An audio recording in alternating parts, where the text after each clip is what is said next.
नमस्कार साथियों, हमारे चैनल में आप सभी का एक बार फिर से स्वागत है।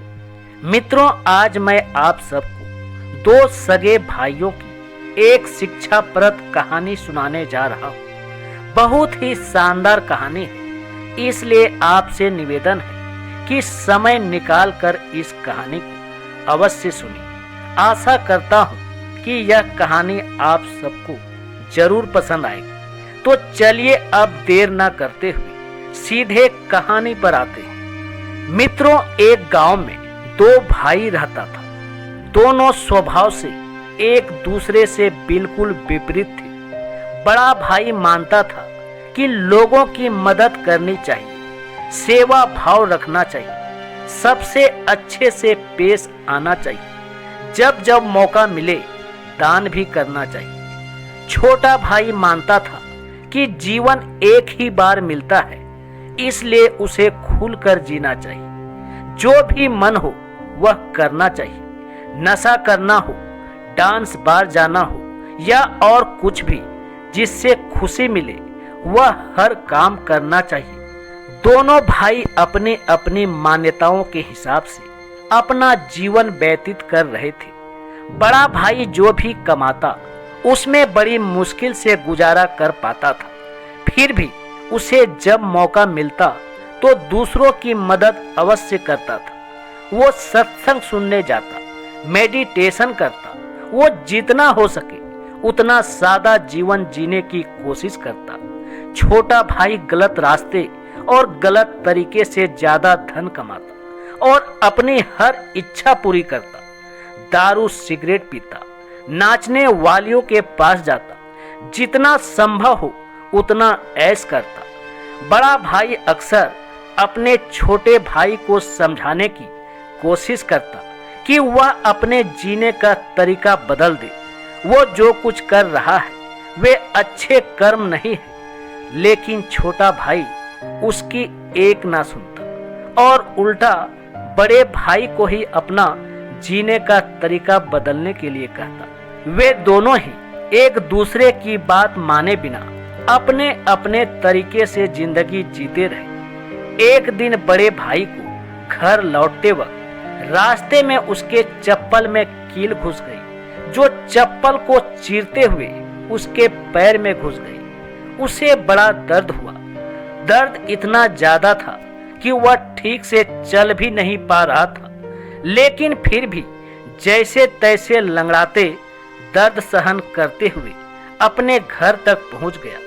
घर पहुंचने के बाद उससे बिल्कुल भी खड़ा हुआ नहीं जा रहा था। उसे बहुत प्यास लग रही थी, लेकिन दर्द इतना ज्यादा था कि वह पानी का गिलास लेने तक की हिम्मत नहीं जुटा पा रहा था। इसलिए वह छोटे भाई के आने की राह देखने लगा। थोड़ी देर बाद छोटा भाई घर आया।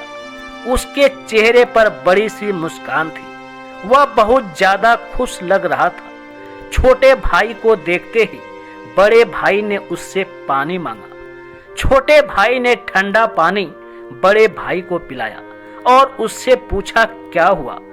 बड़े भाई ने बताया कि उसके पैर में कील घुस गई है। छोटा भाई बड़े भाई से बोला, देखिए आप इतना सादा और सच्चाई भरा जीवन जीते हैं, बदले में आपको क्या मिला। और यह देखिए मैं कितना खुलकर जीवन जीता हूँ, इसलिए आज मुझे रास्ते में ये हीरे का हार मिला है। हमारे दोनों की परिस्थितियां यह साबित करती है कि मेरा तरीका सही है और आपका गलत। बड़ा भाई बड़ा परेशान था। फिर भी वह छोटे भाई को समझाने लगा कि नहीं, उसी का तरीका सही है। बड़ा भाई कह रहा था कि तरीका मेरा ही सही है, लेकिन शायद कुछ गड़बड़ है, इसलिए ऐसा करते हैं कि कल हम दोनों ज्योतिषी को अपनी अपनी कुंडली दिखाएंगे। वही बताएगा कि क्या दिक्कत है। अगले सुबह दोनों भाई अपनी अपनी कुंडली लेकर ज्योतिषी के पास पहुंच गए। बड़े भाई ने अपनी कुंडली ज्योतिषी को दिखाई। उस कुंडली को देखते ही ज्योतिषी बोला, बाप रे बाप, किस अभागे की यह कुंडली है। यह तो अब तक मर गया होगा। बड़ा भाई कुछ नहीं बोला और फिर छोटे भाई की कुंडली ज्योतिषी को पढ़ने के लिए दी। उसकी कुंडली देखते ही ज्योतिषी खुशी से बोल पड़ा, यह बहुत अच्छी कुंडली है, इसमें तो राजयोग लिखा है, यह जरूर अब तक मंत्री बन गया होगा। दोनों कुंडली दिखा देने के बाद दोनों भाइयों ने ज्योतिषी से कहा कि यह कुंडली हम दोनों भाइयों की है, आपकी भविष्यवाणी गलत है, क्योंकि ना ही बड़ा भाई अब तक मरा है और ना ही छोटा भाई मंत्री बना है। ज्योतिषी ने दोनों से कहा कि मैं कुंडली पढ़ने में गलत हो ही नहीं सकता।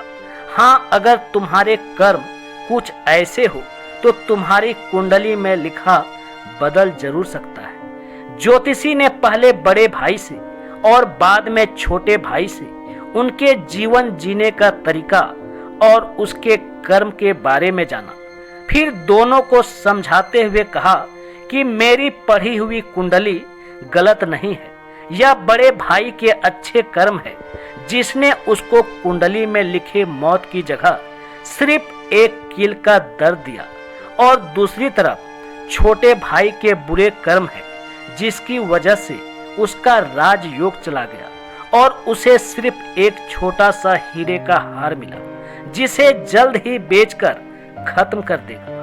दोस्तों, छोटी सी ये प्रेरक कहानी हमें वही सदियों पुरानी बात याद दिलाती है कि जैसे कर्म होंगे वैसे ही फल होंगे। अगर हमारा वर्तमान अच्छा या बुरा है तो वह हमारे पहले पुराने कर्मों की वजह से है, और हमारा भविष्य अच्छा या बुरा होगा वह हमारे वर्तमान के कर्मों के हिसाब से होगा। इसलिए हमेशा ध्यान रखें कि अच्छे कर्म करना ना छोड़ें।